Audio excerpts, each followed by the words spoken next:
सभी कर्मचारी साथियों को मेरा नमस्कार।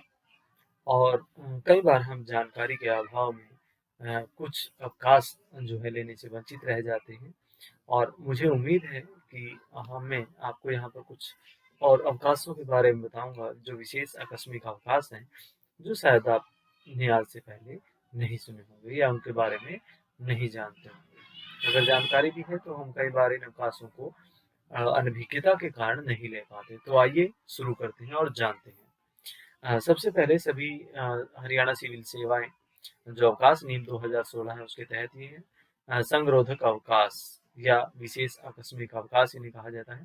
तो चलिए शुरू करते हैं। 80 के तहत पैरा सी में है संगरोधक अवकाश प्रदान करना।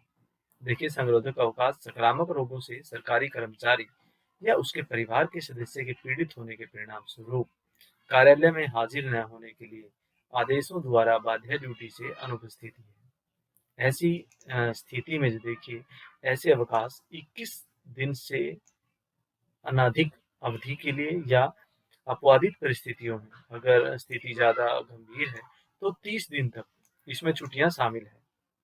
देखिए, कोई भी संक्रामक रोग की चपेट में अगर आप खुद या आपके परिवार का कोई सदस्य आ जाता है तो उस ऐसी स्थिति में 21 दिनों का जो अवकाश है आप ले सकते हैं और अगर इससे ज़्यादा की ज़रूरत होती है तो 30 दिनों तक इसे बढ़ाया जा सकता है।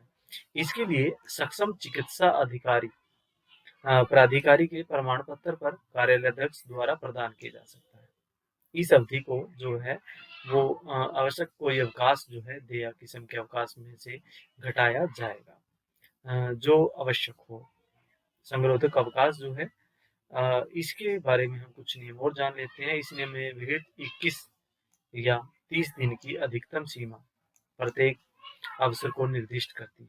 देखिए, यहाँ पे लिखा है कि संक्रामक रोगों में कौन कौन से रोग यहाँ शामिल किए जाते हैं। देखिए, हैजा, चेचक, प्लेग, डिप्थीरिया, टाइफस या सेरिब्रोस्पिनल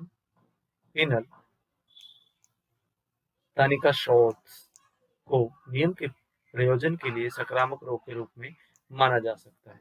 छोटी माता के मामले में देखिए, छोटी माता कई बार निकल जाती है तो संगरोधक अवकाश तब तक स्वीकृत नहीं किया जाएगा जब तक जिम्मेदार स्वास्थ्य अधिकारी नहीं मानता कि रोगी को सच्ची प्रकृति के संबंध में संदेह के कारण, उदाहरण के लिए चेचक, यह ऐसे अवकाश को प्रदान करने का कारण है जो अन्य राज्यों के प्रशासन के अधीन क्षेत्रों में तैनात सरकारी कर्मचारियों के मामले में या ऐसे रोग। देखिए, यहाँ पे ये बात कही गई है कि अगर कोई दूसरे स्टेट का कर्मचारी यहाँ पे काम करता है तो उसे उसके स्टेट के नियमों के अनुसार भी यहाँ पे संक्रामक रोग वहाँ पे घोषित होने के कारण या बीमार होने के कारण वहाँ के नियमों के अनुसार जो है अवकाश देय होगा। इसके साथ हम थोड़ा आगे चलते हैं। देखिए, 81 में बात करता है खूनदान देने के लिए विशेष आकस्मिक अवकाश। खूनदान खूनदान के दिन के लिए 1 दिन का विशेष आकस्मिक अवकाश सरकारी कर्मचारी को अनुज्ञा होगा जो स्वैच्छिक रूप से खूनदान करता है। देखिए, यहाँ पे जिस दिन आप खूनदान करते हैं उसके एवज में सभी कर्मचारियों को 1 दिन का जो है अवकाश दिया जाता है। चलिए हम आगे बात करते हैं। विशेष आकस्मिक अवकाश जब पागल पशु द्वारा काटा गया है। देखिए, यहाँ बहुत बार क्या होता है कि ऐसी स्थिति में हम अपने इलाज करवाने के साथ साथ अपने अवकाशों से ही अवकाश कई बार लेते हैं। तो सरकारी कर्मचारी जो भी है उसे पागल पशु द्वारा काटा गया है तो सरकारी अस्पताल या डिस्पेंसरी के सक्षम अधिकारी से बेड रेस्ट का चिकित्सा प्रमाण पत्र की प्रस्तुति पर जो पागल रोधी उपचार हम कहते हैं एंटी रेबीज ट्रीटमेंट के लिए 5 दिन का विशेष अवकाश प्रदान किया जाता है। देखिए, यहाँ स्पष्ट लिखा है कि आपको 5 दिन का इसके लिए अवकाश दिया जाता है। अनुपयुक्त कार्यग्रहण समय के बदले में विशेष आकस्मिक अवकाश। मान लीजिए आपको कार्यग्रहण एक स्थान से दूसरे स्टेशन पर जब आप जाते हैं, कर्मचारी लोकहित में एक स्टेशन से दूसरे स्थान पर स्थानांतरण किया जाता है तो जो आपका दिन होता है वो उसके लिए आपको एक आकस्मिक अवकाश जो है वो दिया जाता है। वो चाहे आप नेक्स्ट अगर इस कैलेंडर वर्ष में आप नहीं ले पाते तो अगले कैलेंडर वर्ष में वो आकस्मिक अवकाश का प्रयोग करने के लिए अनुमत किया जा सकता है।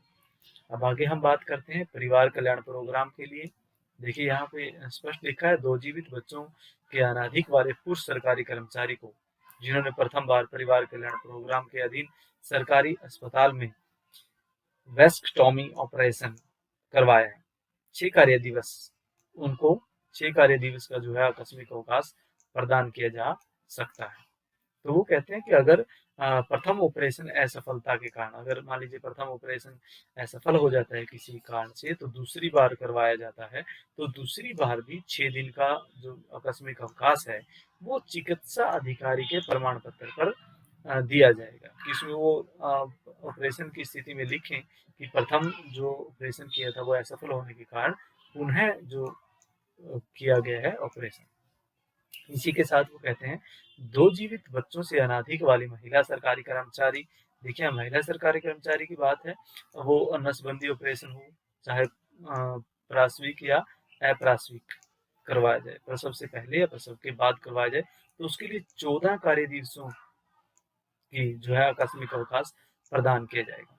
अगर कोई भी महिला कर्मचारी नसबंदी करवाती है, ऑपरेशन करवाती है, तो वहाँ भी उसे 14 दिन का अवकाश प्रदान किया जाता है। ऐसी स्थिति में अगर मान लीजिए महिला कर्मचारी किसी ऑपरेशन असफल हो जाता है, तो उस स्थिति में दोबारा ऑपरेशन करवाने पर भी 14 दिन का जो है अवकाश दिया जाएगा, ये पुनः प्रदान किया जाएगा। सिर्फ डॉक्टर की यहाँ पे वो रहती है, कंसल्टेंसी रहती है, चिकित्सा प्रमाण पत्र प्रस्तुत करना होता है। अब वो आगे कहते हैं, देखिए जीवित 2 जीवित या अनाधिक महिला कर्मचारी जिसे गर्भ के चिकित्सा अवसान एमटीपी के बाद सल्पाइन कटोमी ऑपरेशन करवाया हो, तो उसे भी 14 दिन से अनाधिक विशेष आकस्मिक अवकाश जो है प्रदान किया जाता है। अब हम आगे चलते हैं, पुरुष सरकारी कर्मचारी अपनी पत्नी जिसने जीमिया बंधीकरण या पार्श्विक बंधीकरण ऑपरेशन करवाया है, जिसने ये एक मेन बात रहती है कि कई बार पुरुष कर्मचारियों को इसके बारे में जानकारी नहीं होती, तो उसकी देखभाल के लिए यहाँ 3 दिन का विशेष आकस्मिक अवकाश जो है पुरुष कर्मचारियों को भी प्रदान किया जाता है। मान लीजिए महिला कर्मचारी ने ऑपरेशन करवाया है बच्चों के लिए, तो उसका 3 महिला कर्मचारी की देखभाल के लिए जिसकी पत्नी ने करवाया है, तो 3 दिन का यहाँ पे अवकाश जो है हर कर्मचारी को देय होता है। परिवार कल्याण प्रोग्राम के अधीन विशेष आकस्मिक अवकाश अस्थायी आधार पर नियुक्त व्यक्तियों को भी प्रदान किया जा सकता है। देखिए परिवार कल्याण योजना के तहत जो ऑपरेशन के लिए जो अवकाश है, वो अस्थायी कर्मचारियों को ही मिलेंगे। चलिए हम इसके बाद देखते हैं, खेल गतिविधियों में भागीदारी या विशेष आकस्मिक अवकाश। खेल विशेष आकस्मिक अवकाश की जहाँ बात कर रहे हैं, अंतरराज्य या अंतरराष्ट्रीय महत्व के खेलों में घटनाओं के लिए एक कैलेंडर वर्ष में 30 दिन से अनाधिक कार्यालय अध्यक्ष द्वारा स्वीकृत किया जा सकता है। मतलब 30 दिन का अवकाश उनको दिया जा सकता है कि वो राज्य स्तर पर खेल हो, अंतरराज्य हो या अंतरराष्ट्रीय खेलों में अगर आप भाग लेते हो, तो आपको 30 दिन का अवकाश यहाँ पे दिया जा सकता है। वो कहते हैं अंतरराज्य खेल जो है घटनाओं का प्रशिक्षण या प्रशासन की जिम्मेवारी आपकी है, तो भी आपको अवकाश दिया जा सकता है। प्रशिक्षण कैंपों में हाजिरी होने के लिए अवकाश आपको दे सकता है। राष्ट्रीय खेल संस्था पटियाला में प्रशिक्षण या प्रशिक्षण कैंपों में हाजिर होना, पर्वतारोही अभियान में भाग लेने, भारतीय खेल परिषद व मान्यता प्राप्त राष्ट्रीय खेल संघों, खेल बोर्डों आयोजित खेलों के प्रशिक्षण कैंपों में हाजिर होने तथा ट्रैकिंग अभ्यास में भाग लेने के आपको जो है 30 दिनों का यहाँ पर अवकाश देय होता है। ये उन संस्थाओं के लिए है जो सरकारी संस्थाएं नहीं होती। अगर आप गैर सरकारी संस्थाओं में भी इसमें भाग लेते हैं, तब ये अवकाश आपको देय होते हैं। अगर गवर्नमेंट की तरफ से आपको भेजा जाता है, तो वो सारा ऑन ड्यूटी ही आपका माना जाता है। तो इसमें वही सभी घटनाएं आपको दोबारा से दी गई हैं कि आप कैंपों में भाग लेते हैं। हरियाणा सरकार कर्मचारी में एक कैलेंडर वर्ष में 30 दिन की अवधि के लिए आकस्मिक अवकाश यहाँ पे दिया होता है।